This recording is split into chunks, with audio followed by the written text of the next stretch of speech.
Tengo 42 años y hasta hoy en día sigo recordando lo que presencié aquella tardecita en esa tétrica casa, ubicada muy al fondo de los Yuyales. Cada vez que lo recuerdo, me eriza la piel y vuelvo a tener aquellas pesadillas de mi infancia. Quizás muchos no me crean, les parezca fantástico o un invento. Sin embargo, ahora que soy un adulto, les puedo asegurar y me convenzo que no fue producto de mi imaginación infantil, fue real y yo lo vi con mis propios ojos.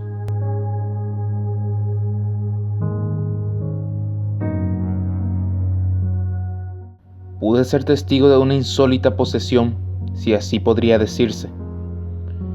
Vivía en la campaña, ya saben, una zona rural del país, en las inmediaciones de la ciudad de Itagua. Tenía 13 años en ese entonces. Mi vivienda estaba rodeada de matorrales que cubrían gran parte de ella. No se podía siquiera distinguir la casa del vecino, que nada más se encontraba a unos cuantos metros. Éramos 3 hermanos, Santiago, Anselmo y yo, de los cuales yo era el más travieso de todos. Tenía la costumbre de esconderme de mi madre por las siestas para ir a jugar con mis amigos, en una canchita de arena roja, que permanecía a unas cuadras de mi vivienda. Mi madre tenía la costumbre de hacernos dormir en la siesta, justamente para que ninguno de nosotros no estuviéramos como vagos recorriendo la siesta por las calles. Pero siempre me escapaba mientras ella dormía, y también mis hermanos, a pesar de que después recibía unos cuantos cintarazos como castigo. Lo que ocurría es que era tan rebelde y desobediente que no me agradaba echarme a dormir por las siestas. Prefería ser como mis amigos, que tenían realmente permiso de sus padres para ir a jugar.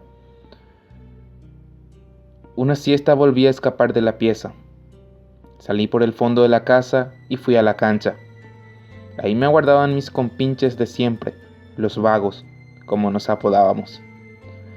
Me esperaban sobre la rama de guayaba que se hallaba al costado de la canchita. Íbamos a jugar un partido de 2 a 2, pero antes que iniciara vimos pasar un muchachito mayor que nosotros. Su nombre es César, todos los de la zona le conocían, por ser una persona bastante extraña, sin amigos y una madre que andaba siempre acompañándolo. Inclusive en la escuela, había muchas cosas que se murmuraban de él, cosas malas, enigmáticas, tal vez. Decía que tenía otros hermanos quienes ya eran mayores y se mudaron a otros sitios del país, porque tenían sus respectivas familias. Solo él vivía con sus padres. Lo raro de todo esto es que su madre andaba con un rosario en mano cuando lo acompañaba, de manera que le tuviera temor o algo así. Lo vimos cruzar por la vereda de la canchita e introducirse en el pequeño sendero que existía entre el inmenso yuyal. Nos echó un vistazo y a todos nos dio la piel de gallina. La verdad, nos atemorizaba su presencia, aparte de las cosas que murmuraban acerca de él.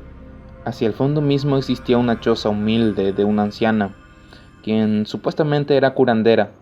Se dedicaba a curar enfermedades que padecían los vecinos, que los doctores de los hospitales no podrían descubrir. Yo, en lo personal, más o menos la conocía, porque varias veces acompañé a mi madre a consultar con ella de alguna enfermedad. Me daba cierto miedo esa anciana, aunque nunca llegué a ingresar en la pieza.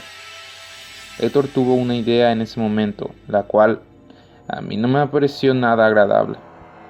Como sabíamos a dónde se dirigían, nos invadió la curiosidad, más bien a ellos. Queríamos saber para qué iría junto a la curandera, pues adivinen qué, decidimos espiarlos. O siendo franco, ellos decidieron por mí. Y acepté para no quedar mal, ya saben, que se burlaran de mí por ser un miedoso. Nos introducimos al espeso yuyal. Parecíamos como unos soldados en la guerra buscando enemigos, hasta que llegamos a un alambrado que cubría el patio de la curandera. Apenas nos asomamos, oímos fuertes gritos, como si una persona estuviera siendo torturada y pedía clemencia. Nos heló la piel, al menos a mí, que presentía que algo muy feo sucedía en el interior de la choza. Un enorme árbol de mangos estaba ubicado entre el patio baldío y el patio de la anciana, dando una abultada sombra tenebrosa. Nos subimos para escuchar más de cerca y también tratar de ver lo que ocurría, aunque era imposible, todas las puertas y ventanas se encontraban cerradas. Nos hallábamos bastante arriba.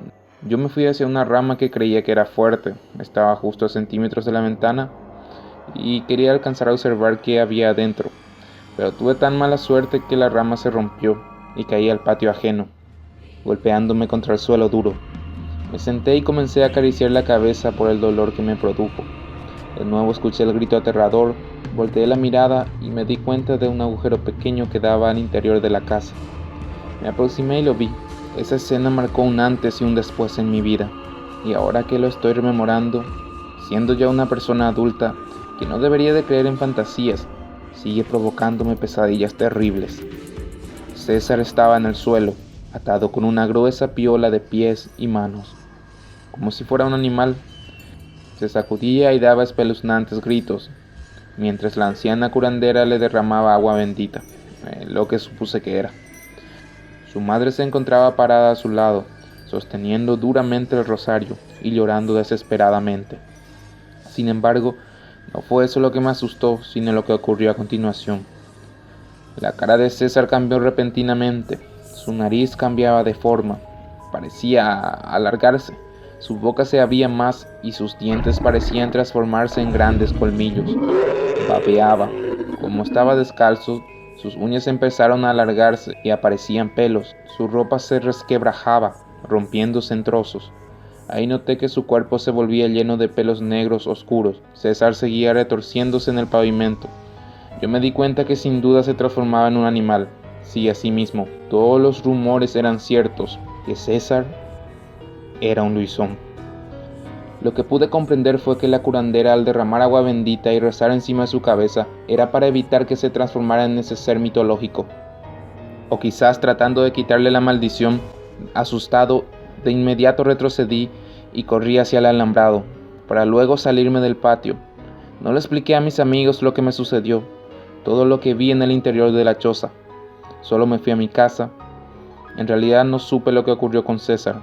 Escuché que se mudó de la ciudad de Capiatá, que no es lejos. Yo quedé mal psicológicamente, traumado por lo que vi. No dormía por las noches, tenía pesadillas. A nadie se lo dije, hasta que mi madre tuvo que buscar la manera de ayudarme.